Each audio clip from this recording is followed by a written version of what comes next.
Hello, and welcome to The Connection. This podcast is about understanding and building the connection we have with others and with ourselves.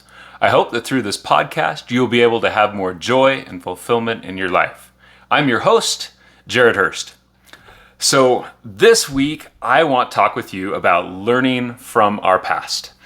This is something that is so fascinating to me, and that is probably a term that you're going to hear from me quite a bit from now on.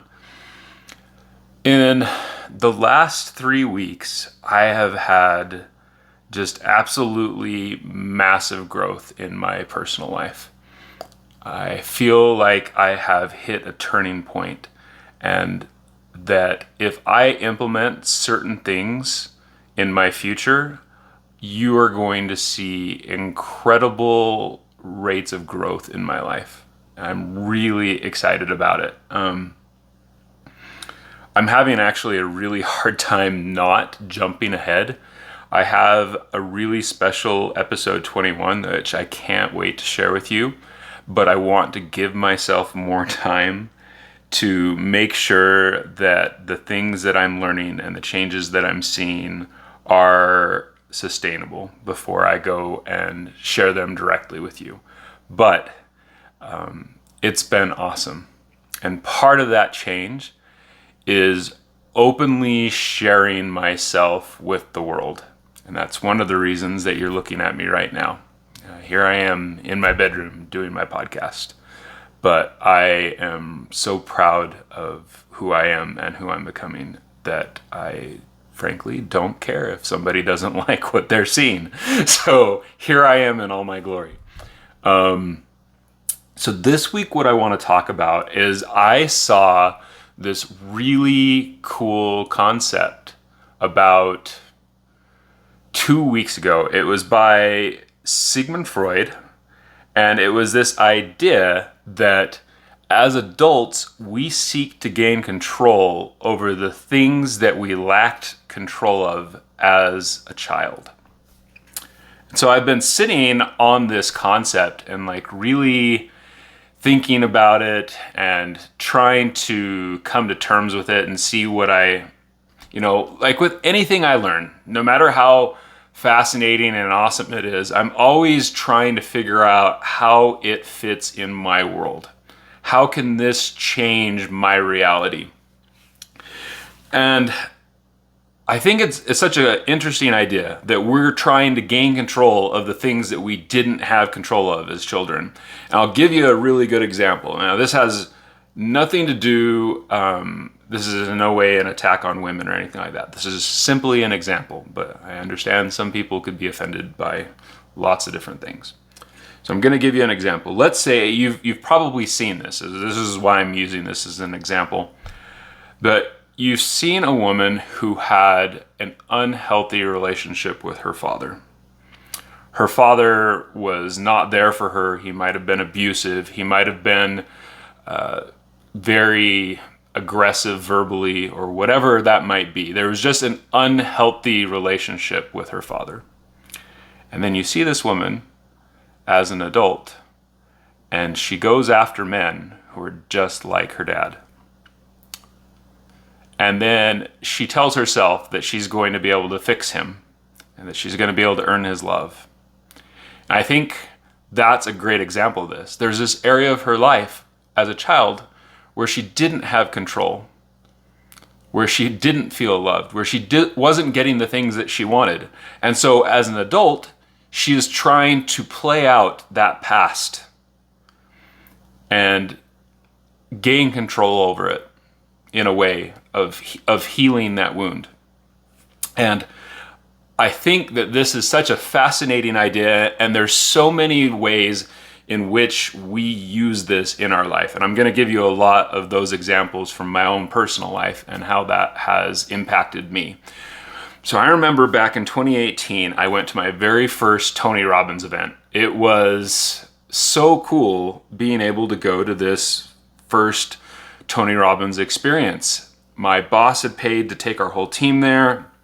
And during the event, there was this point where Tony asked us to look at the 3 negative stories that we tell ourselves. These are the things that the words and the thoughts that go through your head that are definitely not supporting you. I'll give you my examples that I came up with that time. If you've done a lot of healing, you may not have 3 answers that immediately pop into your head. You may find that these are things that are not clear. But if you're like me and you're at a point where you hadn't done a lot of healing, it was really obvious. The first story, well, this isn't in specific order, but the 3 main stories that came to me is that people will leave me when they get to know me. That once people get to know me, they will leave me. That I was not attractive, and that I am not enough. There's something about me that is unlovable. Those were the 3 things that came into my head at that time in my life. It was right after my first divorce. And I immediately went to work on those 3 things once I recognized those 3 things. And you could probably think of stories, but if you can't, there are ways that you can go about finding those stories. And so I'm going to take you through a process of how you can find these negative stories, these negative things in your past. You might remember there was an episode I did on energizers where I was talking about finding your passion and your why and things like that. And in that, I talked about how you have stories, you have patterns.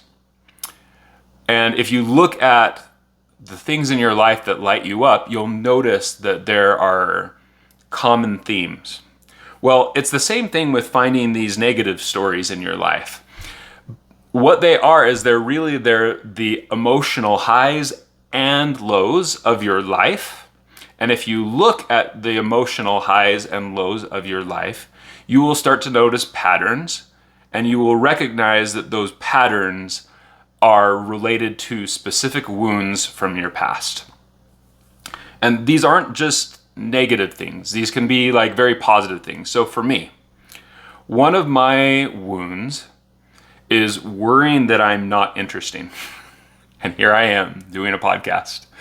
And part of that is this desire to feel heard.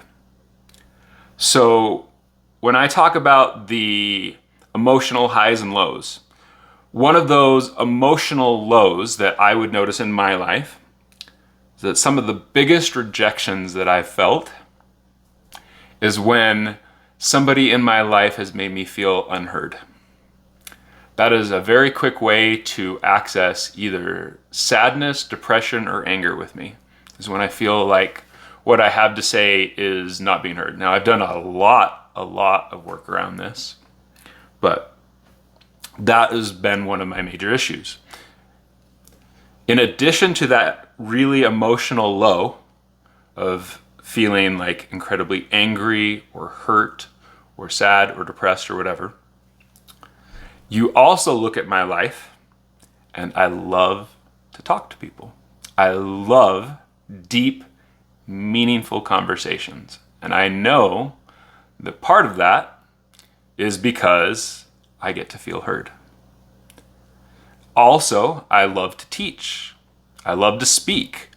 These are positive attributes, but on some level, they're being driven by a deep-seated wound.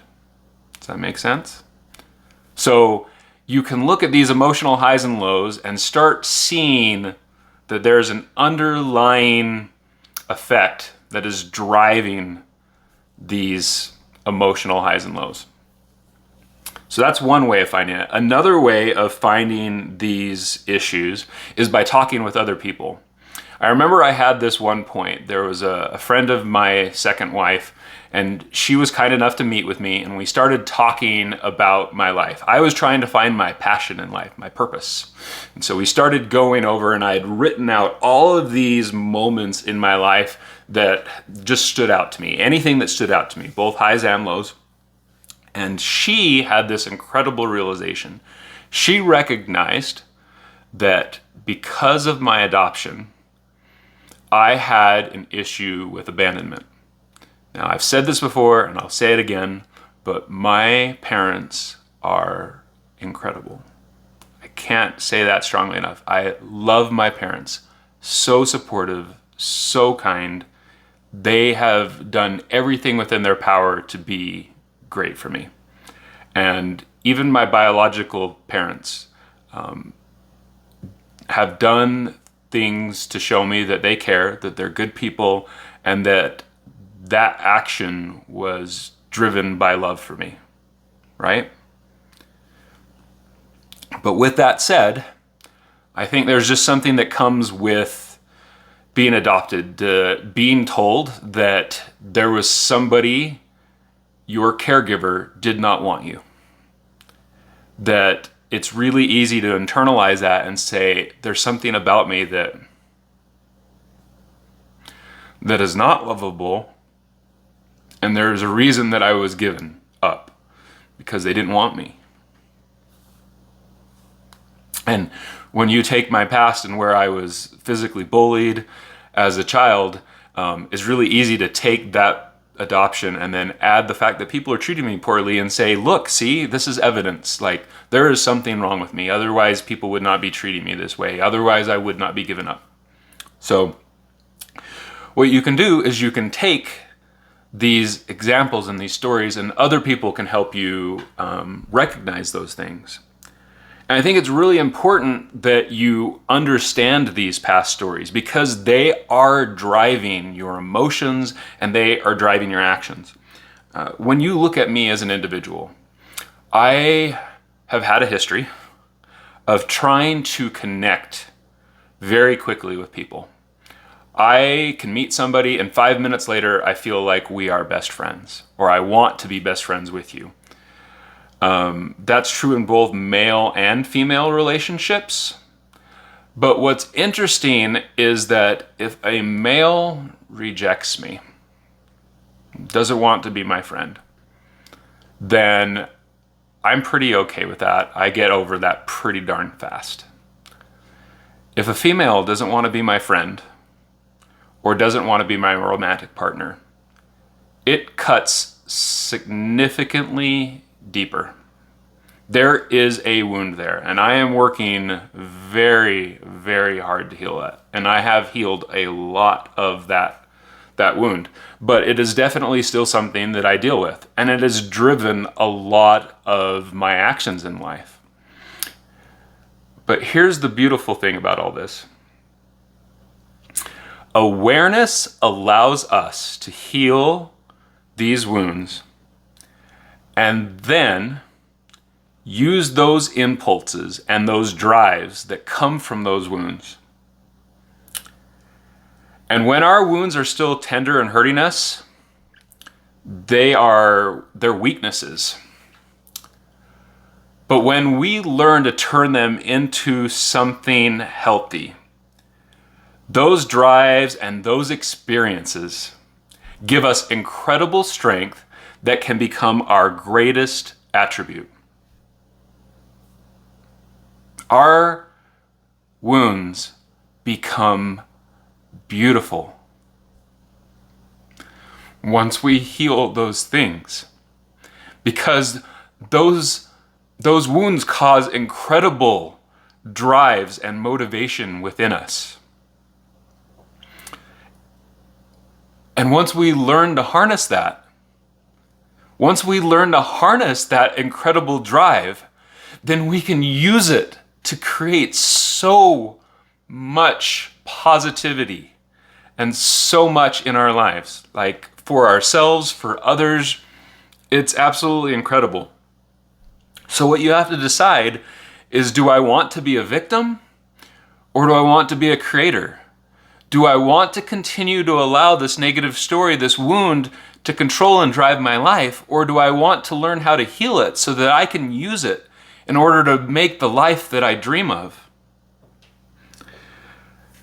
You know, for me, my main issues are abandonment, being heard, a poor self-esteem and way that I view myself, a lack of emotional regulation. Those are some of my biggest issues, and those things have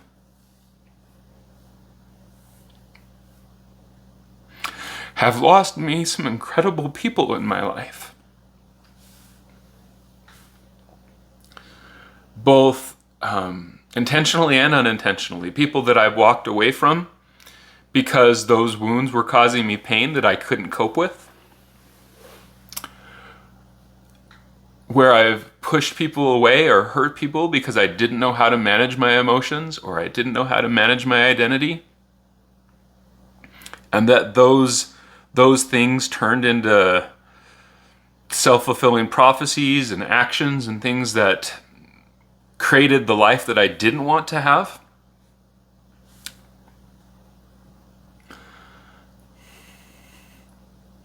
But luckily for me, I'm sure it's different for everybody, but when I have had those moments, they have caused me incredible pain. And that pain has driven me to change. If you knew me 3 months ago, or 6 months ago, or heck, even a week ago, you don't know me anymore. I am a different man. And I am so proud of who I'm becoming. I truly believe that in a few months from now, I will be completely different than I am now. And a year from now, if you meet me and you haven't seen me during that time, you will not believe that I am the same person.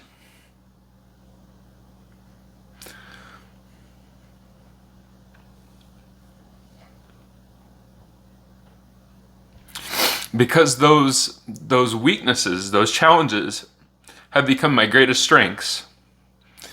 It is why I am loving. It is why I am empathetic. It is why I am getting better and have a desire to be a good speaker. It has caused me to become emotionally intelligent, to want to be a better listener, to have a growth mindset. And I am learning this incredible formula for self-love. And I am going to pass that formula on to everybody that I possibly can so that they can go through that transformation as fast as they possibly can. And they don't have to hurt any more than necessary. Because I know there are people that are hurting right now. And I want to help them. And I want to help them because of those things that I've been through and the things that I've felt. And I'm proud that that's how I've responded to it. So, when you find these things, you figure out they're there by looking at your highs and your lows and seeing those patterns, by talking with other people, or just by the fact that it is on your conscious mind that you can see that these are things that I'm struggling with. How do you start to heal them? Well, if you remember, 6 years ago, I had this belief that I wasn't attractive. I remember when I was a kid, my mom would talk with other women and I'd hear her having conversations when we were in the grocery store or whatever. And they'd be like, he's such a handsome young man. And I always just blew it off as them trying to be polite and kind to my mother. I realize now that I had some semblance of a belief system around myself. I'd been bullied a lot. I believe in part because of my weight. I'd always viewed myself as fat. Even though when I look back on it, yes, I was on the heavier set side, but I don't know that I was morbidly obese or anything like that. But I'd gained this identity of I'm fat. Fat means I'm not attractive and whatnot. And then I took that into adulthood. And then there were certain things that happened in my adult life where I felt rejected. And I gained this belief system that I wasn't attractive. And here's what I did. Once I realized I had that belief system, I would start to look in the mirror. And I would look for the things about myself that I thought were attractive. I like my eyes. I like the way that they sit inside my head. You know, my facial structure, my chin, I like my salt and pepper in my beard. I started looking for the things that I found attractive about myself. And I kept focusing on those things.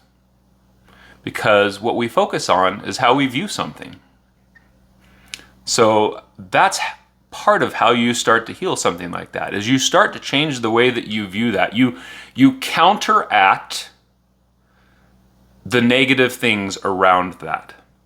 And then I started to accentuate the things that I had control over. I started watching what I ate. I started going to the gym. I started working out and transforming my body. I started transforming my mind because I understand that attraction is in some level linked to who I am, my personality. And that doesn't mean I'm trying to change who I am. I am authentic to who I am.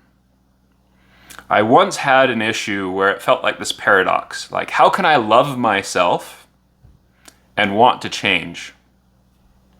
If I love myself, I should love myself as I am. But my friend Henry Amar has this great saying. He says, love yourself as you are and love yourself enough to change. And I love that way of looking at life.